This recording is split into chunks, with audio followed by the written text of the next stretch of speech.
വളരെ പെട്ടെന്ന് തന്നെ തയ്യാറാക്കിയെടുക്കാൻ പറ്റുന്ന നല്ലൊരു ഇൻസ്റ്റൻറ്റ് നെയ്യപ്പത്തിൻ്റെ റെസിപ്പി നോക്കാം. ആദ്യം തന്നെ 1/4 കപ്പ് ശർക്കരയിലേക്ക് 1/2 കപ്പ് വെള്ളം ചേർത്ത് അലിയിച്ചെടുക്കുക.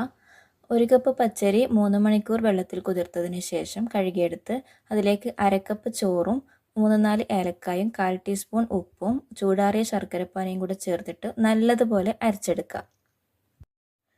ഇതിലേക്ക് 1 ടേബിൾ സ്പൂൺ മൈദയും 1 ടേബിൾ സ്പൂൺ നെയ്യും കൂടി ചേർത്തിട്ട് നല്ലപോലെ മിക്സാക്കി കൊടുക്കുക. ഇനി ചൂടായ ഓയിലിലേക്ക് 1 ടേബിൾ സ്പൂൺ നെയ്യ് ഒഴിച്ചതിന് ശേഷം ഒരു തവി മാവ് കോരി ഇതിലേക്ക് ഒഴിച്ചു കൊടുത്തിട്ട് ചുട്ടെടുക്കാവുന്നതാണ്. മാവ് ഒഴിച്ചെടുക്കുന്ന സമയത്ത് തീ കുറച്ചിട്ട് വേണം ഒഴിച്ചെടുക്കാൻ വേണ്ടിയിട്ട്. അല്ലെങ്കിൽ നമ്മുടെ നെയ്യപ്പത്തിൻ്റെ ഉൾഭാഗം ഒന്നും വെന്ത് കിട്ടൂല, പുറം ഭാഗം കരിഞ്ഞു പോകും.